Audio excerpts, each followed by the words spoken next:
We say what they can't radio. Welcome back to Melanated Universe. Welcome. Melanated You and I verse, that is. Let's talk about it. I'm one of your hosts, Chanel. And I'm Dwayne. And we are back, and it's another beautiful spring day, and we are so excited. Awesome weather outside today. Yes, it is so beautiful. I cannot wait for it to finally be summer. I just wanted to cross 70, and then I'm going to lose. It's going to be 70-something tomorrow. So. And then it's fishing season. Yo, I saw this couple yesterday with shorts on, like short shorts. I was like, no. Y'all ready. It's not that serious. Nah, they went too soon. They started their slow clap too soon. So let's talk about our business highlights, right? Yes, highlight of business. Yes. So last weekend, we had All That Fun had a princess ball party. Yes. And we had quite a few of our local celebrities in the building.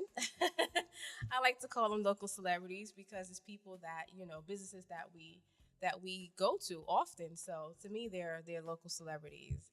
One of them was, one of the producers from We Say What They Can't. Yes. He bought his daughter out. Shout out to that. Shout out We Say What They Can't. Absolutely. I forgot, what was it? Don't Forget Me. They were there.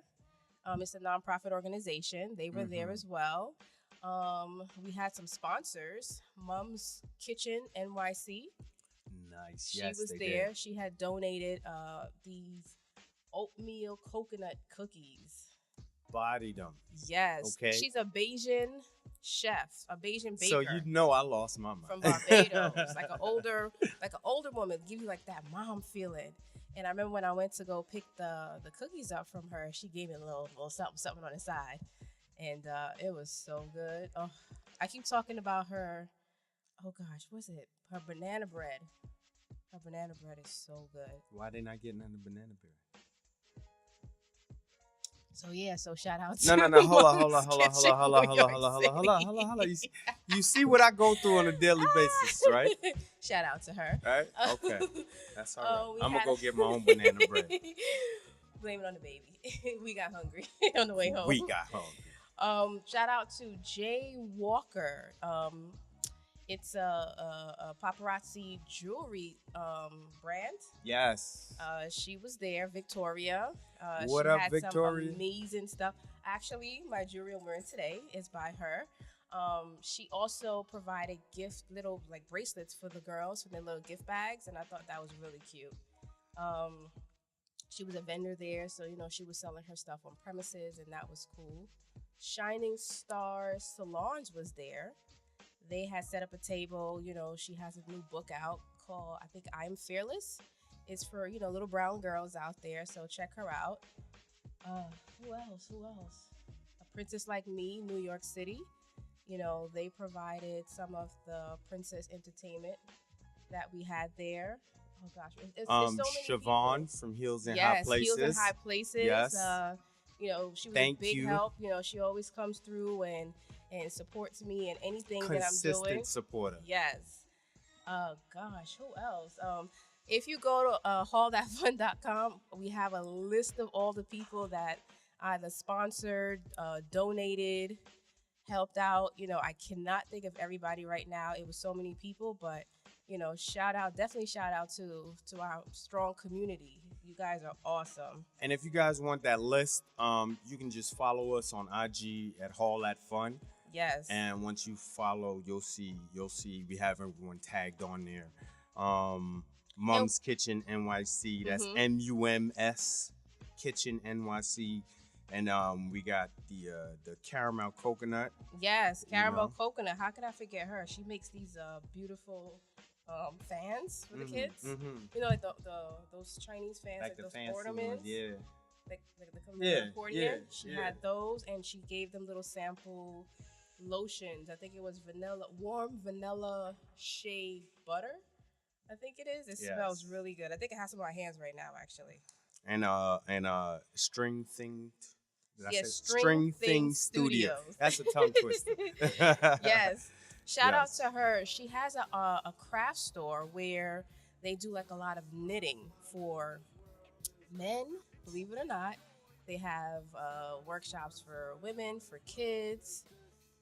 Yeah, they're really dope. She's really dope. Her spot is really cool. It's in Park Slope. Check her out. String Thing Studio. She came through and she did like a little arts and crafts table for the kids, for the girls, where they made like little pom poms that they were able to take home with them. Yeah, that was really cool too. Okay. And then I don't know if you shouted a princess like me. Yes. NYC. That was our melanated princess. Correct. On scene. Yes, check them out as well. They're awesome. really dope.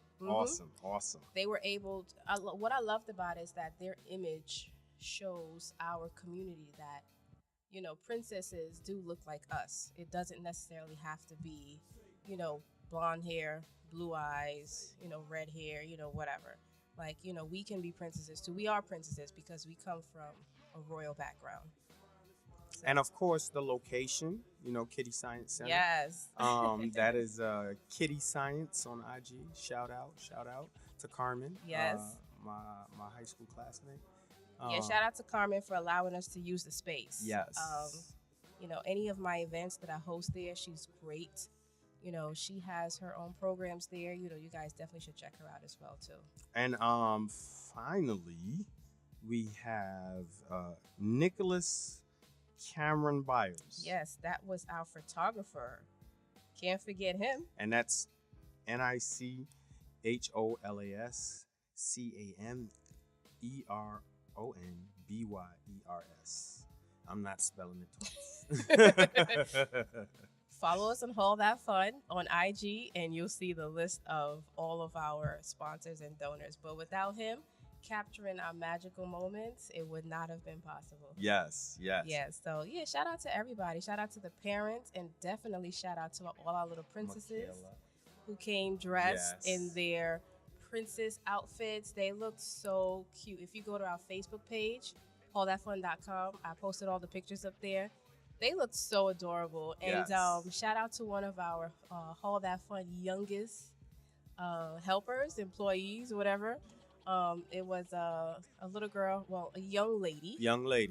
Michaela. She did an amazing job doing like the manicures and the pedicures. Like the little girls was like lined up so that she can do their nails and stuff. Yeah, it was awesome.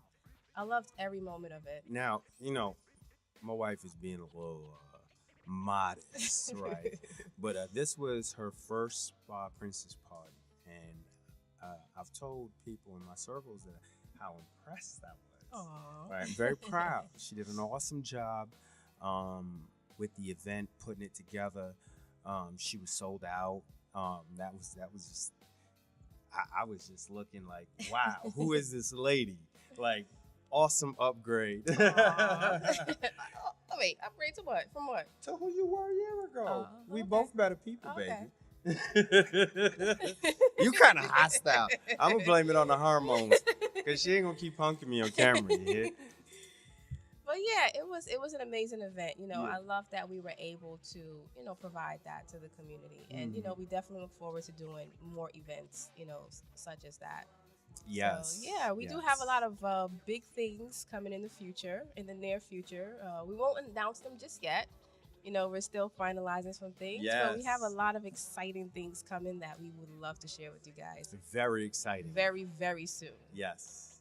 So stay tuned for that. Maybe next episode. Right, definitely my next episode. I'm sure we should be able to drop some jewels for y'all. Yes. So we also wanted to, the missus also wanted to give a shout out to. She found a new black-owned nail salon. Yes, it's called in Queens. Boutique by TG. So it's BeautiQue by TG. It's on Linden and it's like off of Linden and I believe Farmers. I know it's on Linden. Or off of Linden and Mexico. In Queens. It's in Queens. Yeah. It's on Linden. We'll tag her yes. on this video once we post it. Yes. So go ahead, support them. They have a really, really nice spot. Like, they made me feel comfortable. The decor was really nice. Like, the service was excellent. I have no complaints. Black-owned business. Yes, and the woman that runs it, she's really young. Love it. Like I love it. She's very young. I'm Yes. like, yes, queen. And I think her mom has a hair salon like across the street or something. Nice. So yeah, The like, takeover. That's how you take over the block, man. You know, take over the businesses and buy up the properties. Yeah, you know, let's recreate our greatness. Shout out to our melanated community. Without you guys, like, and I'm seeing, and look, we can't do this. I try to be balanced, and I gotta shout out, like the missus says, the Black community, in the sense that we've been entrepreneurs for quite some time, probably since 2006. 2007-ish. I mean, we had an entrepreneurial heart since kids. Right. Since I was like 12. Yeah, since kids, since the lemonade stands. Actually, and all that. Before then, since I was like 10. If you really want to get technical, when I was 8, my aunt took me to her office and I was reading palms for $5. And they gave me $5. Can you believe that? Yeah, I remember. That was special. I spent the summer in Guyana. I was about 10, and it was me and my cousin, and we were selling these fruits called 5 fingers. And we had found some in the yard, so we just sat there on the steps. Everybody that passed by the yard, we trying to sell them. Nobody bought them because they was all like too ripe. Like, they were just looking at us like, get your butts out of here. But it starts from the young. fire was there. Yeah, the fire was there. The fire was definitely there. And what I was leading to was that you know, in our journey and through entrepreneurship, you know, we've noticed, it could be a reflection of the change inside of us, personal growth, self-development, and you know, the world that mirrors back is a direct result of what's going on inside. But it seems to me like the melanated community is starting to wake up in a big way, and I'm seeing more and more Black business owners, and it's not just limited to self-employed. I'm seeing groups come together, you know, groups of melanated people, because you don't always got to do it all by yourself. You know, these lessons you learn in business, sometimes you get a group, you get a strong group, and now you can share the load, you know, and the work will get done faster. So, you know, I'm definitely seeing, you know, melanated business owners supporting other melanated business owners, and just the melanated community in general, you know, supporting Black business and Black entrepreneurs that are if you ask me, you know, Black entrepreneurs play a huge role in us reclaiming our dignity, our rightful place, because it's the Black business owners that are going to hire more Black people. And I mean, who would you rather work for? Someone that can identify with you, or someone that can't? You know, someone that's going to tell you that your hairstyle is just untidy because they can't grow hair like yours. Right. You know, like small things like that build up over time and cause a lot of stress in the workplace. You know, most heart attacks happen Monday morning, you know, right before work. Why is that? Because, you know, most people don't want to go to work. Most people don't love what they do. They're not excited about what they do. So getting up to go to work on a Monday morning, you know, causes you like a lot of anxiety and stress. Yeah. Yes. I remember when I used to work at the hospital, when I got to work, I heard a coworker had died that morning from a heart attack. It was actually a Tuesday morning, I remember. And he died early that morning from a heart attack. And then I remember the statistics about most heart attacks happening like Sunday or Monday morning. And I was just like, wow. Like, and those numbers would be a lot higher crazy if we were all on Monday to Friday 9 to 5. That's true. Some people's Monday actually starts Wednesday night, you know. Yeah. So they might have their heart attack Wednesday night, you know. Right. If you add in those numbers right there, then, you know, we might be facing crisis numbers, you know. Right. So, you know, the point is, you know, like, if, you know, we're not knocking, you know, 9 to 5 by all means. Not at all. But, you know, if there's something that you love, something you're passionate about, you know, consider doing it as a side hustle. You never know. It might end up being your main hustle. Correct. You know, like, and you know, one of the misconceptions about business is that a lot of people think that business is like you got to have it all together. Yeah. Like, that's a common misconception, you know, and I understand why we think like that, because we are conditioned. Our entire environment is conditioned to make us great employees, right? So you got to get the task that you're assigned done perfectly, right? That's what's expected is perfection. As a business owner or a new entrepreneur, what you're seeking is not perfection, right? Because you're gonna make mistakes. You know, you can't help it. You're going to make mistakes, but don't beat yourself up about those mistakes. Those mistakes are the greatest gift that you will have as an entrepreneur, because those mistakes are lessons that you will never make again. Like, we've made some huge mistakes. I remember early in business, she's laughing because, like, looking back at we like at dumped us, all of our money into oh like, my gosh, these expensive, elaborate things. oh, like I we mean, had like no marketing, thousands and thousands of dollars. like, We thought, look, once we got the product or the service, that they will come. that they will come, and it's a lot more than that. Don't rush out to do it. Don't rush into business. Take your time and plan. Right. That's don't another overthink thing. it either. Yeah. Like, plan it out. Feel like, well, some people planning for years. They're like, nah, I'm still. It's not the ready. right time. And I'm like, you can start dabbling. This is true. You can see where it goes. Because at some point in time, you're gonna have to take the training wheels off. Yeah, it's about taking risks. Right. And getting better at business is not like the knowledge that you get, the knowledge you need to be good in business. You're not necessarily gonna find it in a book. You're gonna find it through experience, through trial and error, and that's gonna be the thing that sets you apart from other businesses that fail, because now you just accumulated more lessons. Right. And that's all it is. And once you know it, you can't unknow it. And I think we mentioned in a previous episode, find a mentor. Absolutely. That definitely helps. Like with us coming up, our options were really limited. We turned, well, actually, maybe they weren't limited. Maybe we just couldn't see the teacher that was present. I'll throw that out there, right? Because sometimes if your mind is not in the right place, you'll miss opportunities, and you won't even know that those opportunities were there, right? But we were looking for mentors in every business we went into. Remember our t-shirt company? Oh my goodness. Yeah, our fashion company. Yeah, we had a t-shirt line, and we had all these. We had like 500 t-shirts made up, and for a specific event. Yes, for one event. Looking back, was a little. We jumped out the window. Yeah, because that it was a targeted event. So outside of that event, you can't sell the shirts. Right. And we did pretty good. We broke even. We didn't make a profit, but we did break even. Now, that was our first time ever in business. Like, we was excited. Was we? And then we came back with like 3/4 of the product. The merchandise. We didn't sell all the merchandise, and we rushed so fast to get it done. And this was in 2007. Was it? Yeah. It was 2007. Yes, the beginning of 2007, yes. Guess when we finally got rid of them? In 2017. Yeah, you're right.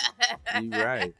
Yeah, absolutely right, yeah. We sat on that stuff for a long time. Like, what are we going to do with this? Well, we probably could have got rid of all of it. But here's another hit. Listen, learn from our mistakes, right? This was a huge event. It was like a parade / celebration, big event, right? And we went to the event with the product, but we went to the event without setting up a website. Right. And almost every, I'd say by every other customer was asking us, hey, do you have a website? Do you have a website? And every time they did it, it felt like a punch to the face. It was like a punch to the gut, man. I was like, oh, because I just heard the money running away. Like, yep. And it was a huge lesson. And you know what else we didn't have? We didn't have a credit card machine. That too, but yep. Back then, the technology was a little slow.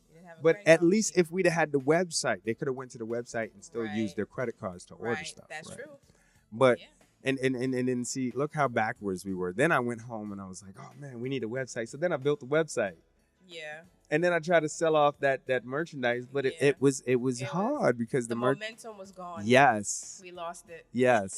Yes. And we learned, man. We learned. We were grabbing at straws. Yeah. It's kind of like we knew we had to learn how to swim, and we couldn't find an instructor, so we jumped in the deep end, right? And when you jump in the deep end, it's sink or swim. Yeah, but it was fun. I didn't regret it. I felt like it was a great experience. We paid family and friends for their work. Like they used to draw for us designs and stuff. Yeah, shout out to my sister. She came down and she helped us out. Shout out to anybody out there who has family and friends that's always riding for them. Yes, indeed. Like she came out there and I think she was living out there. Yeah, every single one of our businesses. Out there and she was supported. out there hustling with us, trying to sell them t-shirts. Every single one of our businesses she supported. Yeah, and people don't understand like that. It's in that action. See, if your friend or your family member is trying to start a business, has some kind of entrepreneurial vision, right? Support that. Right. Support that. Where it's gonna take you. Because what's gonna happen? The story repeats itself over and over, and we miss it. So let me try to break it down to like in 3-year-old language, right? If you do not support that person when they are growing, right, and they don't quit, you're going to succeed. They're going to succeed. Yeah. Like this is business. As long as you don't quit, you don't fail. You learn. Those are not failures. Those are lessons you learn. It's only permanent when you quit. So at some point in time, that person will be successful. Right. And what is going to be their image of you in their life when you weren't supportive? I remember each and every person that actually supported us. Mm-hmm. Like because it holds a special place in your heart. It means so much. Yeah, it really does. So when people get like super successful, super wealthy, a lot of people say, "Oh, you got rich and switched." Ain't nobody get rich and switched. But did you really? Right. What happened is you was on a mission to get rich. And then along that way, you started realizing everybody else they didn't have the same GPS coordinates that you had, right? Mm-hmm. They had different GPS coordinates, but they wanted to ride with you. At some point in time, you're going to have to put them out your car.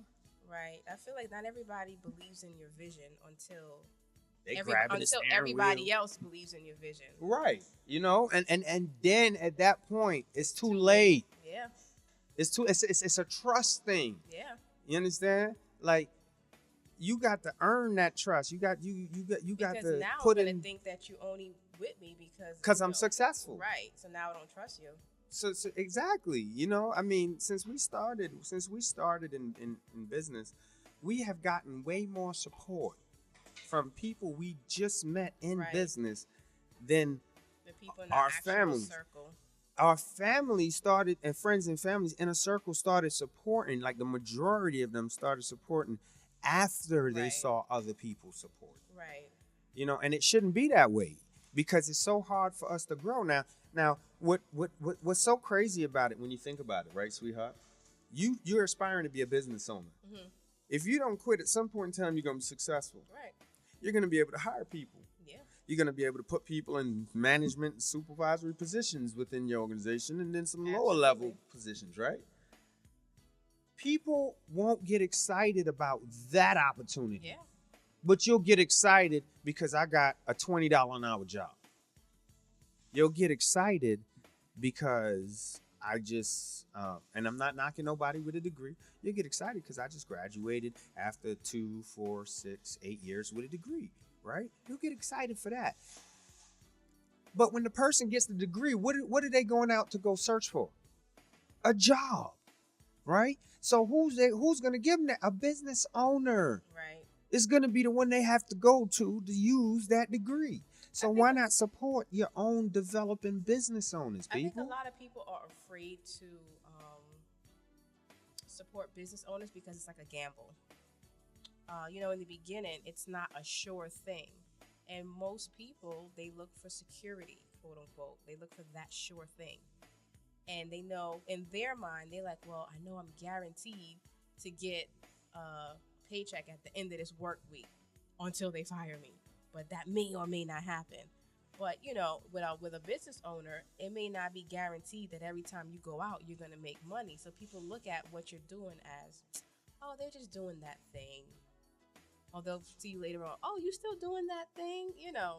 It's hard for them to wrap their brains around it until they start seeing you consistently making money, and then they associate that with security.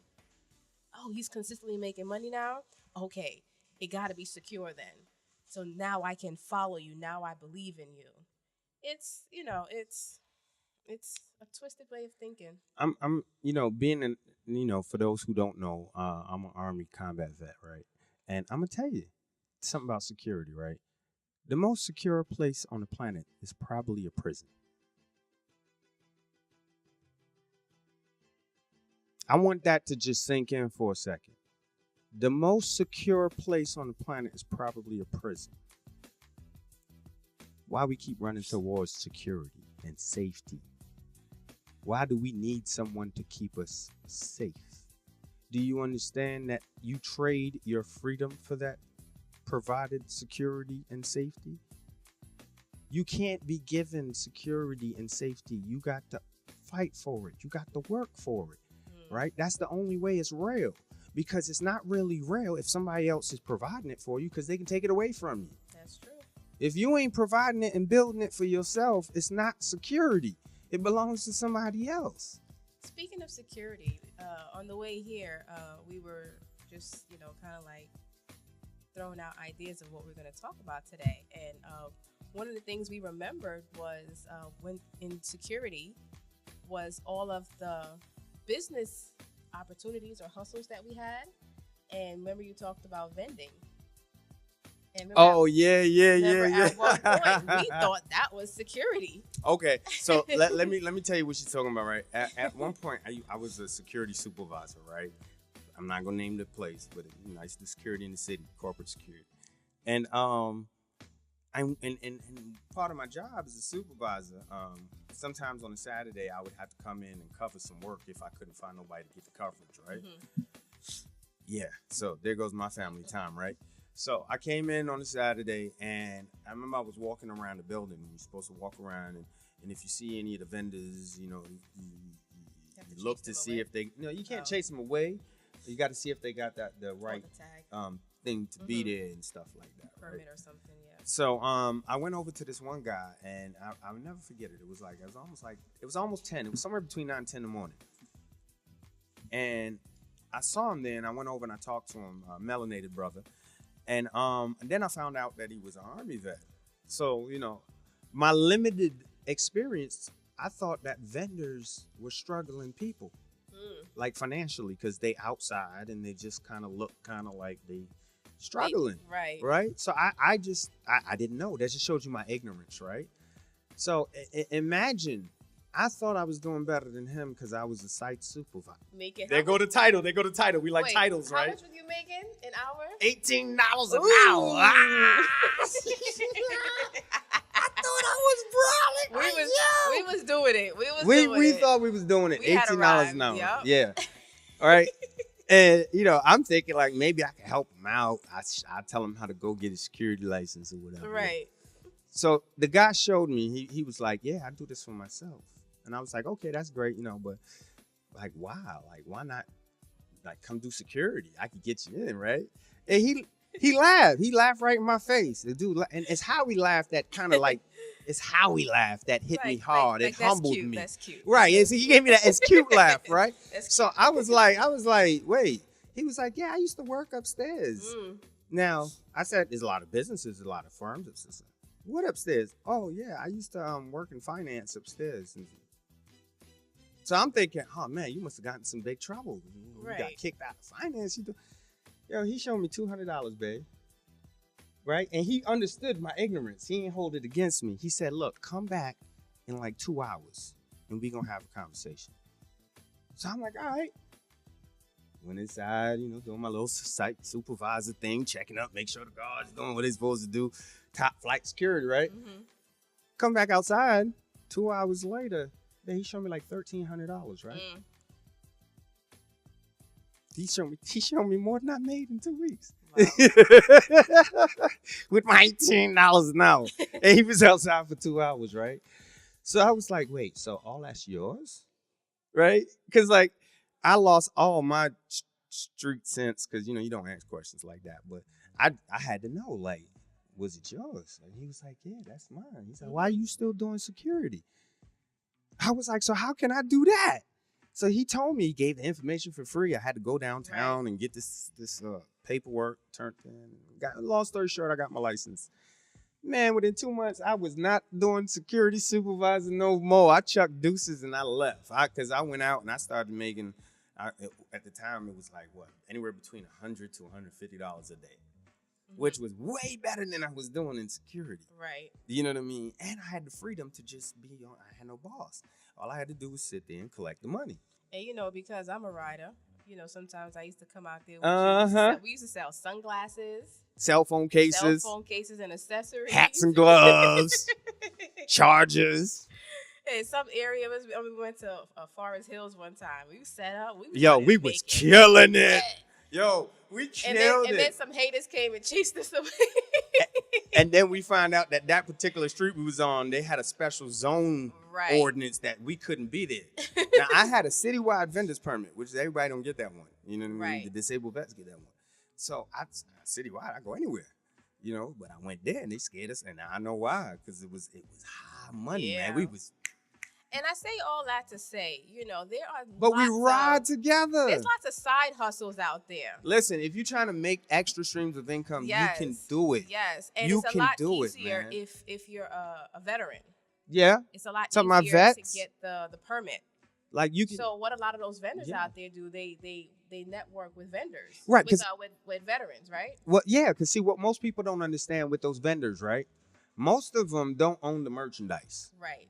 A lot of times, look for the person that's actually taking the money. There's only one person doing that. In the whole crowd, there's only one person taking the money. That's the vet.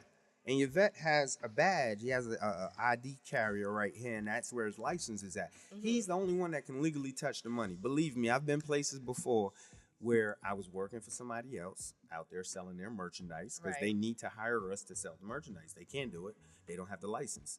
So, and they would provide you with a helper. And for for a civilian to get it, I think it's a wait. Yeah, it's a lottery. Years. It's a lottery. Yeah. I think they wait for one person to die and then they'll issue another one or something. Right. But the helper got a little ambitious because we had a big crowd, and he took some of the money. This was in the Bronx. In 2 seconds, the boys was there. They jumped out of an unmarked car and they put the cuffs on him. And then they came to me. So where's your license? I showed them the license. They said, "Are you good? He's coming with us. He shouldn't have touched the money." Wow. Like that was crazy. But anyway, long story short, you can get there's a lot of opportunities out there. Right. For vets and just for anybody in general. Like, it doesn't have to be street vending. Mm-hmm. You can matter of fact, some of the same t-shirts from our t-shirt business, we got rid of some of that inventory when I was street vending. When I started doing it by myself, I would start selling some of that stuff. You know what I mean? So that was that. There's one of many. There's so many opportunities over the last 10 years or so, 12 years. We've had so many different streams of income. We did Uber. Yo, we used to drive down to Maryland. We found out that you can drive in Maryland without needing a TLC license. Right. So we used to drive right down to Maryland like a big holiday weekend. Her sister used to live down there. Yeah, I put my sister on. Then we found out that we can do Uber and Lyft at the same time. What? And then back then, I don't know if they still have it, but you get a bonus, like a referral money. Yeah. If you refer somebody. Yeah. And so she put me on. Yeah, and then I got paid. Sister on. Yeah. So I got paid like $300 for putting you on, and then I think you put my sister on, and then she got $300. However it was like everybody we kept the money amongst us. So everybody we all got eating. paid like $300 each on top of the money we made actually driving. Everybody was eating. Yeah, okay? And that was cool. And then from there, that was actually we started doing Uber and Lyft when we fired our bosses. Right. Right. Because we not quitters, so don't ever call us that. We don't quit. We fire bosses because the position is filled by me. Yeah, I'm my own boss now. She's her own boss. So we don't need that position no more. And then Right. we took it to Jersey. So we fired the bosses from the 9 to 5s, jumped clean out the window, right? And we had a kind of we did it too early, but we had good reason. I had just entered into the field of finance and discovered the beauties of it, and we said, okay, well, I don't need a job anymore. All right. And then I realized after I fired the boss that you actually need to build clientele. Correct. Right. So that's a process. So we had to fill in the gaps. So now we doing Uber, we doing Lyft. Man, we did so many things, and that was recent. Yeah. That about was recent. 3 years Just ago. so we wouldn't have to go back to a job. Yeah. Like, how bad you want it? Like, I liked my Instacart. freedom. I started doing Yep. Instacart. Yep. Like, Instacart is pretty cool. I'm not even gonna lie. that's when you go like get grocery paid to shopping grocery for shop people. Yeah. Like, there's so many. And Matter you of get fact, paid well. affiliate programs, people. Yes. Like, I got it paid blew our once to be an mind when we affiliate. found out about affiliate Yeah. programs. Look, people are keeping this information secret. I don't Yeah. want to keep it secret. I want to empower you to go out there and get it, man. Because Yeah, if you can more of Google us it. out there getting it, then we can do bigger projects together. If All right. you Google affiliate program for any company, Any company, most you big go on companies their website, have them. Yeah, you go on their website and they have like a link and everything for you to sign up to be an affiliate Yep. for their company. Yep. So you share that link, and every time someone clicks on that link and make a purchase, you get paid. And you know what? Here's my suggestion to our audience. I know we got a pretty good audience. Please, if you're gonna be an affiliate, please try to consider the melanated community when you're deciding what product or service to get into. Right. Okay? Because we really don't need more destructive or just retail useless Correct. stuff. You know what I mean? Like, I know I'll throw this out. He's not paying me for saying this at all. Dr. Boyce Watkins got a great affiliate program. He teaches finance. Mm-hmm. For kids, adults. He's got his doctorates in finance or something like that. And he's melanated. And he was a big inspiration to us, to get out of that job mindset. Right. You know what I mean? So he has an affiliate program, and you can help yourself while helping other melanated people to get educated about finance, personal finances, how money works and stuff like that.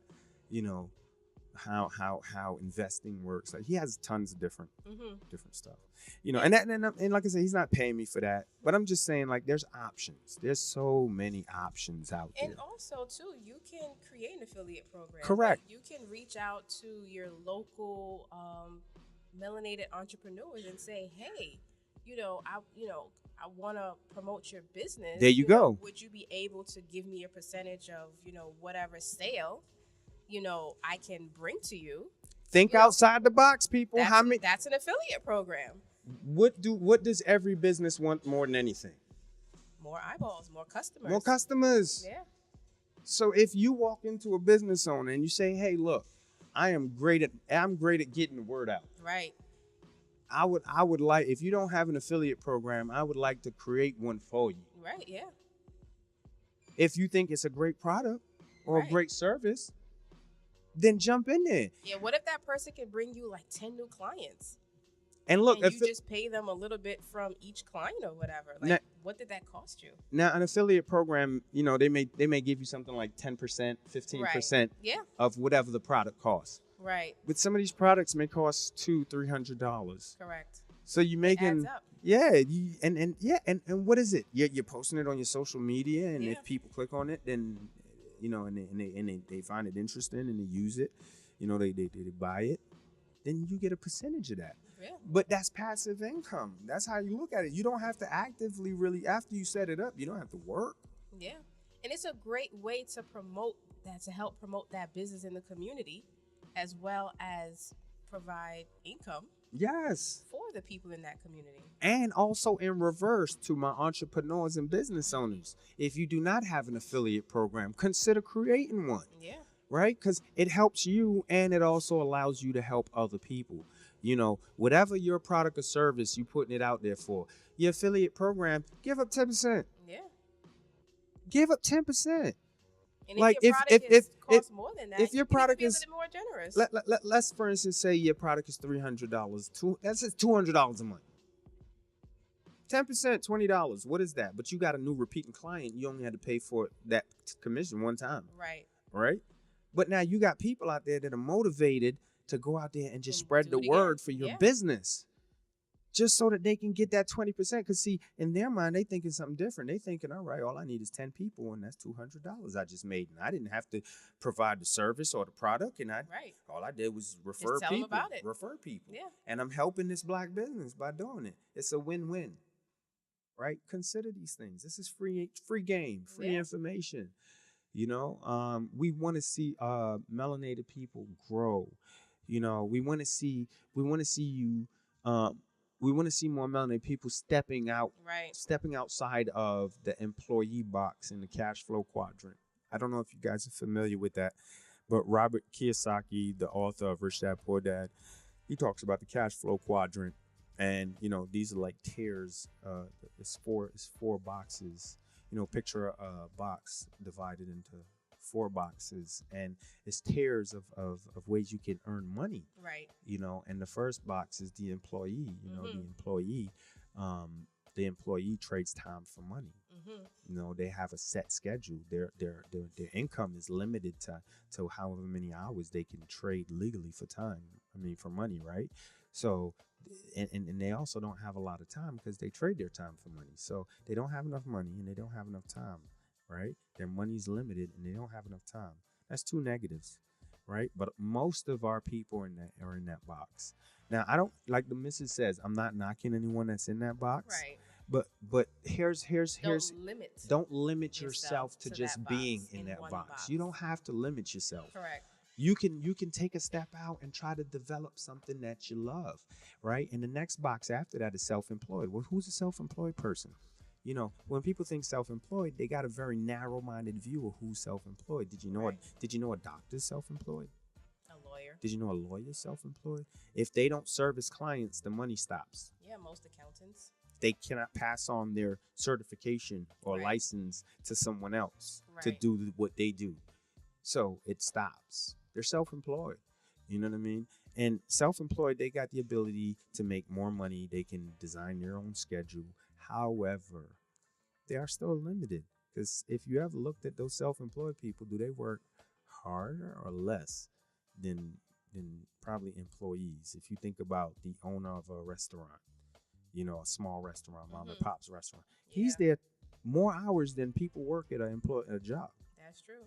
Right? He has a little bit more freedom. He or she. Not so much freedom, but a little bit more security. Right. Because no one can fire him. Right. He owns the job. Yeah. He owns the job, so no one can fire him. He becomes a slave to the job. To his business, because if he's not there. To the business, right. Yeah. Because if he's not there, the money, he or she, then the money is not getting made, right? And then you got the business owner. The business owner creates a system, right? The business owner creates a system that can work without the business owner being there. So, you can think, we were just talking about a mom and pop's restaurant. Now, that would be a self-employed situation. If you want to think about a business owner situation, think about a McDonald's. How often do you see the owner of the McDonald's there? I bet you the manager don't even know the owner. Right? It's a staffing firm that probably hired the manager. They don't know the owner. True. You know what I mean? It's like, so when who sees the owner of Amazon? Who sees Jeff Bezos at the Amazon facility walking around, you know, the shipping facility? Like, no one's, you're not likely to see him there. You know what I mean? The business owner has a system. So because they have a system, right? They duplicate themselves. They duplicate what they need done by hiring people and putting them into that system, right? They have more time and they have more money. Right? So there's more freedom on that side. And then finally, you got the investor. The investor has the most time and the most money, because does the money need sick days? Right? Is the money going to quit the job tomorrow? Right. You know, is there going to be a fire in the money while it's investing? Probably not. You know, and the money's working for you. When you sleep, the money's working for you. So, you know, unlimited potential to earn. So is the business owner, unlimited potential to earn. They just got to keep duplicating the system, you know. But the investor has all the free time in the world, right? So, you know, there's more room out there. There's more boxes. Like, we don't have to stay in the employee box solely. Correct. explore the self-employed box a little bit, play with it. You know what I mean? Test the water, put your toes in, and if you feel good, then ask somebody to teach you how to swim. Don't be afraid. If you don't know nobody to help you, inbox us. Inbox me and the missus. And if we can't help you in your specific field, then we'll refer you to someone that probably can help you. Yeah. All right? Because there's no excuses anymore for not taking the step out, people. Right. Like, we see what the schools are doing to our kids. And by the way, when we freed ourselves from the plantation, which we call a job, we also started homeschooling our kids. We had to free them too. Because what does public school teach our kids? How to be prepared for a job. Right? So we preparing them for something else. They're already business owners now. Yeah. The mindset has shifted because they saw our mindset shift. Right? So now they're thinking like owners now. They're thinking, well, how can we create jobs? You know what I mean? Instead of how can we search for a job? And we need more of our people thinking like that. Gentrification stops if you can control your own economy. Think about it. And there's no reason why we shouldn't, because we're the hugest, biggest consumers on the planet. No one spends more money than Black people. No one. Right? So we have the resources. We just need the knowledge. And we're not here to judge. We're not here to laugh at you, any of that. It's a serious conversation. We want you to win. We want you to succeed. Yeah, I definitely agree. Me personally, I knew I always wanted to work for myself. But I always thought that I had to, go to college. Then once I get my degree, I can work for like a big company, get the experience that I need, and then I was going to start my own business. And, I tried that route. It didn't really work out that way, obviously, because I was thinking that my job would be my mentor. But and a lot of us are tricked into believing that. And realistically, if I wanted a mentor, then I should have worked a job that was in my field. I think at the time I had wanted to own my own hair salon, but I was working in corporate. That wasn't gonna work. So me personally, I don't regret my journey. I have 2 degrees in business. If I can go back, I wouldn't have taken those degrees because it's really not. I'm not even applying it to what I'm doing now. I do entertainment for kids. No degree in the world can teach me how to do that. What taught me how to do that was being a mother. Hey, that's what taught me about being around kids and, providing entertainment for them from throwing their birthday parties. A hands-on experience. Yeah, and then from there, I was like, oh, this is fun. I actually like this, And then after a few years, I'm like, let's make this a business. But, it wasn't going to, for me, it wasn't going to school that, led me down the road to where I am right now. Right. Now, and hindsight is 20/20. And just to piggyback on what you said, Mrs., she's so true. Because I had went back to college because I found out I had some more government benefits and they was going to pay me to go to school. So why not?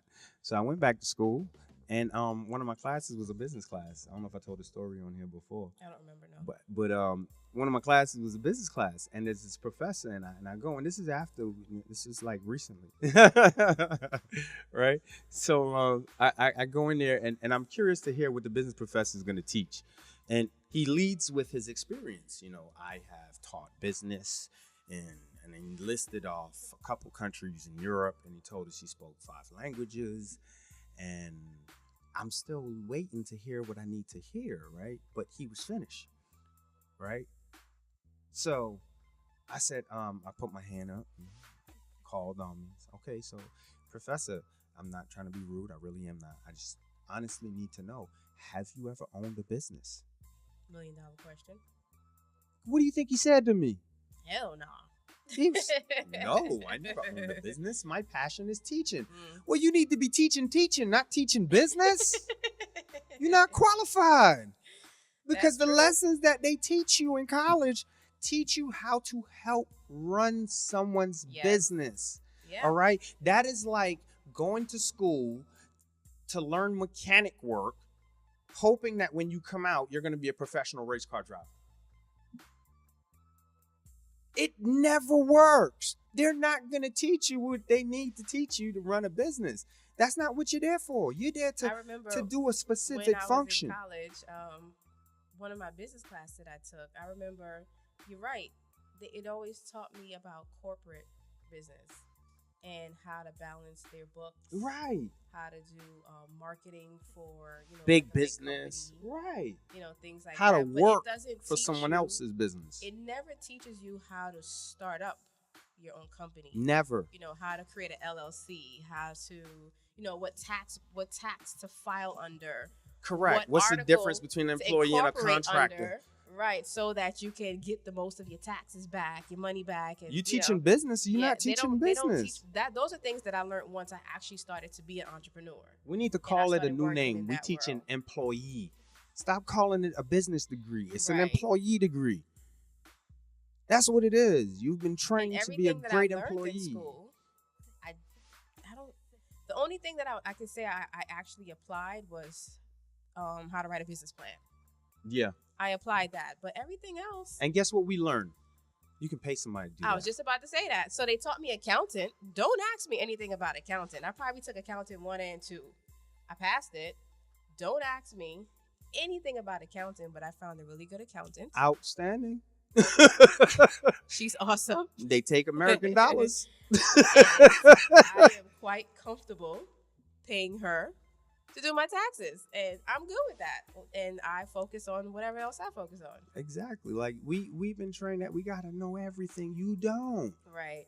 You pay someone who went to school to know everything. When we first started business, we was like, yeah, we're gonna be the this. Everything. We're gonna fill every position. Yeah, we're not gonna pay anybody. We're gonna keep all the money. Man, I burnt myself out after like a month. We did not understand business. This is not gonna work. We went into business with an employee mindset. That's like putting Yeah. gas in a diesel engine. It ain't gonna work. Yeah, and looking back at it, I was just like, yeah, nah. No.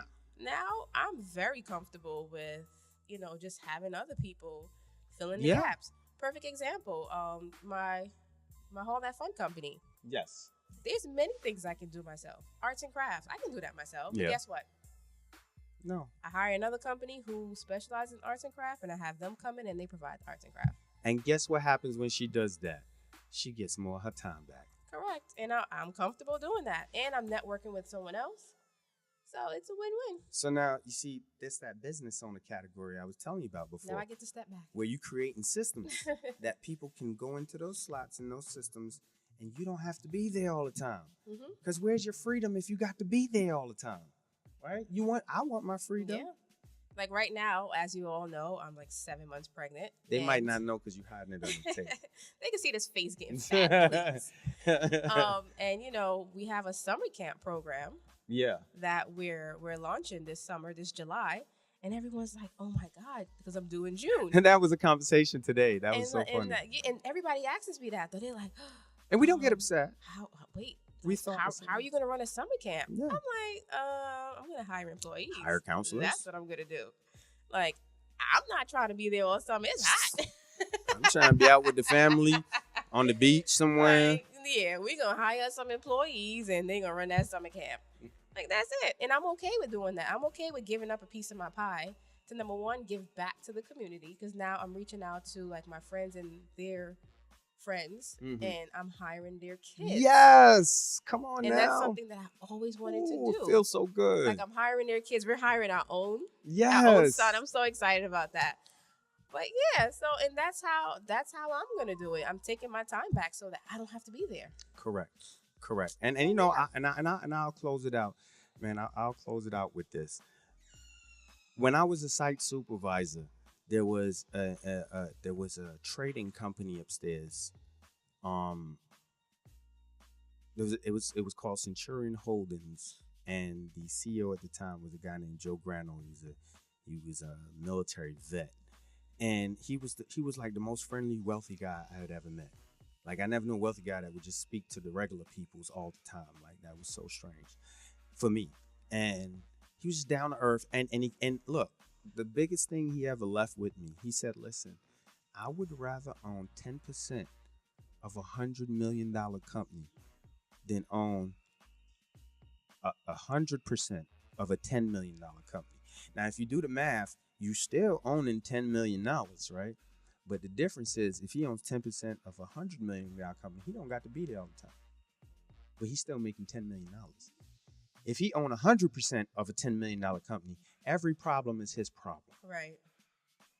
All right. So it changed my life. I don't know if that was his quote. He might have regurgitated it to me from someone else, but I know I heard it from him, and it has changed the way I think about business.